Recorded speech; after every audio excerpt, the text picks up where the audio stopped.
Mrs. Daswani. The vomit basin next to the bed is full, dripping onto the floor through cracks into the Arabian Sea, sheeting like glass across and into the black sand on the beach in Mumbai. The American man lies face up on the rancid mat of newspapers, eyes clenched, springs pressing into his back like a bed of 16-penny nails beneath the thick-skinned man at the circus. Light from candles shows a tiny brown elderly woman with no teeth, sitting on a stool in the squalid hut, failing to notice the flies that have come to celebrate the stench of this wondrous, almost miraculous process. She holds a marijuana cigarette between her dried, smiling lips, pinches it, draws in its smoke. 11 romance novel-sized pages are stapled together, and she holds them in her tiny spider hands, her skin like a shelled walnut. The American man is, well, irrelevant.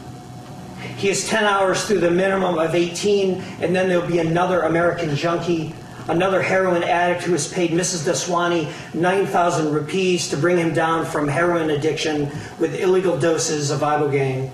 The same process that can be obtained legally at no less than 3 clinics in Mexico for 5 times the cost.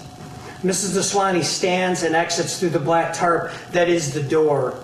It's high tide. Debris washes against the front steps. Dead fish, busted lawn chair, faded Pepsi-Cola can. The French newspaper journalist who has been waiting approaches, smiles, her bare feet pressing into the sand.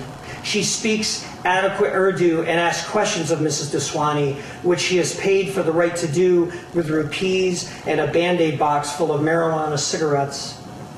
The Courier des Mondes will run the story in a week, exposing completely this underbelly of detoxification with anonymity of names and locale.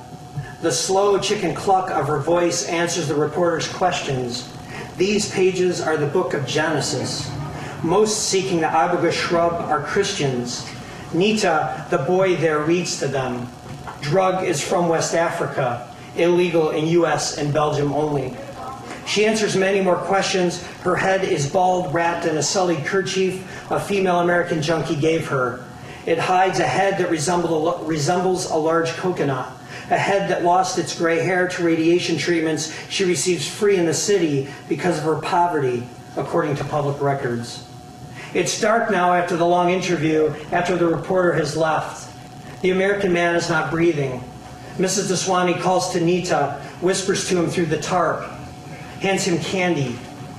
Nita knows what to do, runs through the sand, smiling, plugging his mouth with the candy. His pay for fetching the 2 men who will exchange dragging away another junkie for 2 needles of heroin each. As they carry the American man down the beach, across a few abandoned lots to the large burning pit, they smile, heads up, facing the sky. It looks a lot like rain. Thank you.